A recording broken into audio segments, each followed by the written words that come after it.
সবার কাছে দোয়া চাই। তো বর্তমান যে অবস্থা আসলে পায়ের, সেটা একটু আপনাদেরকে যদি দেখাই। আলহামদুলিল্লাহ সবকিছু চিকিৎসা শেষে এখন এই যে পায়ের যে অবস্থা সেটা দেখেন। এই যে মূলত আসলে এই জায়গাটাতে সে একেবারে পুরো এই জায়গাটা নিয়েই কিন্তু লাল হয়ে যায়। এই যে এখনো হালকা হালকা ছোপ ছোপ আছে, এখানে কালো হয়ে যায়, এখানে কালো হয়ে যায়, পা ফুলে গেছিল, এখনো ফোলা ফোলা আছে একটু, তবে কমে গেছে অনেকটাই। আসসালামু আলাইকুম, কেমন আছেন সবাই? আশা করি ভালো আছেন।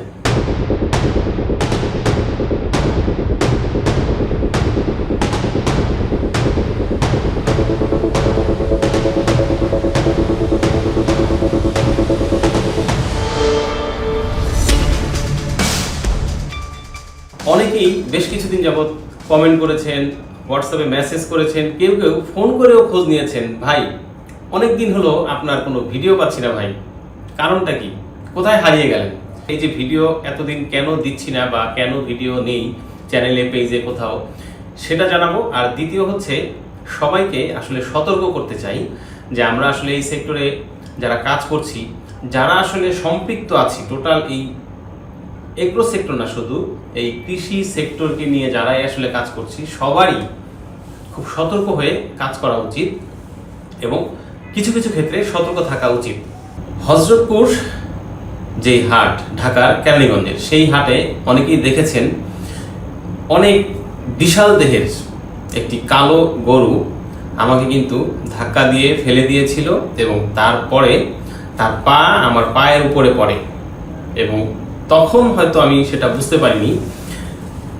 ওই সময় ওখানে যারা ছিল, গরুর মালিক বা আশেপাশে যারা ছিল, তারা কিন্তু আমাকে ধরে তোলে এবং আমরা তারপরে ভিডিও কন্টিনিউ করে গেছি, সেটা আপনারা দেখেছেন।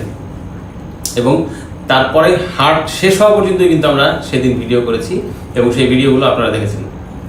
তবে সেই ক্ষতটা আসলে এত বড় পরিসরে হবে বা সেখান থেকে আমাকে আসলে এতটা দিন এভাবে থাকতে হবে, সেটা কিন্তু আসলে তখন ভাবিনি।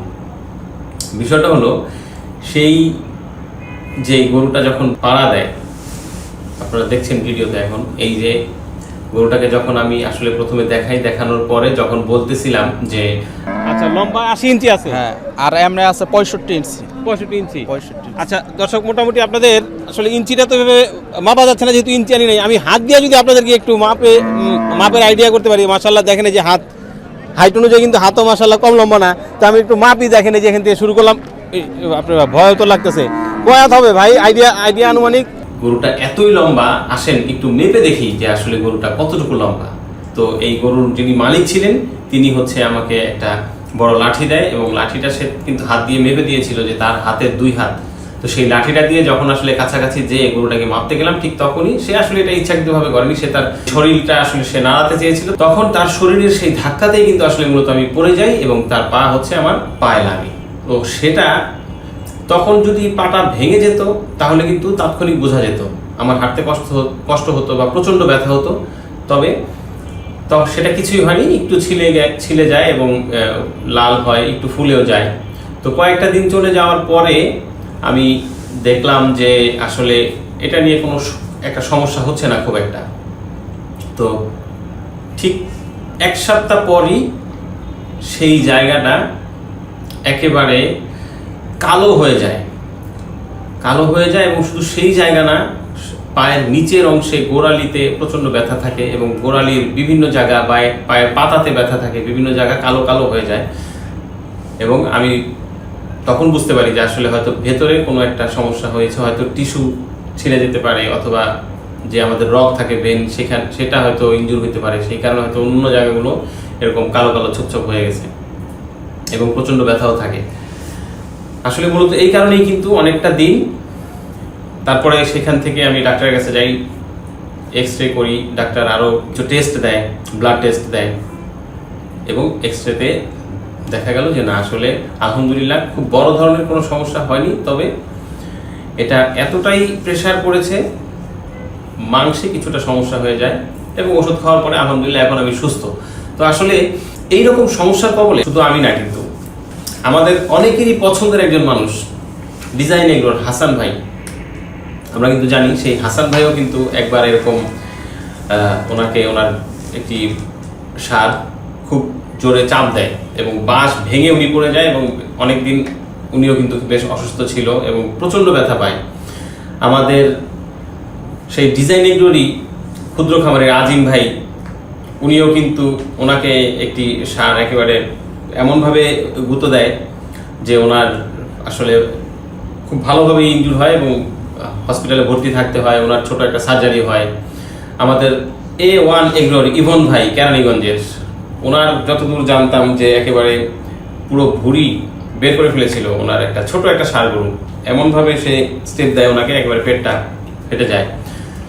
এবং আমাদের এরকম কন্টেন্ট ক্রিয়েটাররা অনেক সময় অনেক ধরনের সমস্যার মুখে পড়েছে। আজিম ভাইয়ের একবার ক্যামেরা ভেঙে যায় এক হাটে এরকম। তারপরে আমাদের আরও একজন কন্টেন্ট ক্রিয়েটার গরুর ধাওয়া খেয়েছে।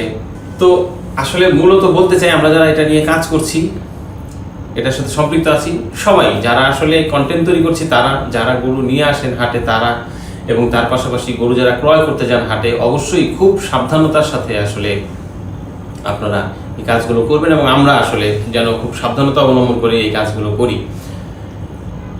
সবার জন্য আসলে শুভকামনা থাকলো। অবশ্যই আমার জন্য অনেকেই হয়তো দোয়া করেছেন, যারা ফোন করে জানতে চেয়েছিলেন, তাদেরকে যখন বলেছি অসুস্থ, তারা অবশ্যই দোয়া করেছেন এবং আপনাদের দোয়ার কারণেই হয়তো বা আল্লাহ পাক আজকে সুস্থ রেখেছে, সুস্থ আছি। তো এখন থেকে ইনশাআল্লাহ আবার সেই ভিডিওগুলো কন্টিনিউ হবে এবং সামনে আমাদের যেই সিজন, সেই সময় চলে আসতেছে কিছুদিন পরেই। তো তখন তো আসলে প্রচুর দৌড়াদৌড়ি হয় হাটে, বিশেষ করে কোরবানির আগ মুহূর্তে। তো তখনও যেন আসলে আমরা সবাই সুস্থ থাকতে পারি এবং সাবধানতার সাথে এই কাজগুলো করতে পারি। দোয়া করবেন সবাই, সবার কাছে দোয়া চাই। তো বর্তমান যে অবস্থা আসলে পায়ের, সেটা একটু আপনাদেরকে যদি দেখাই।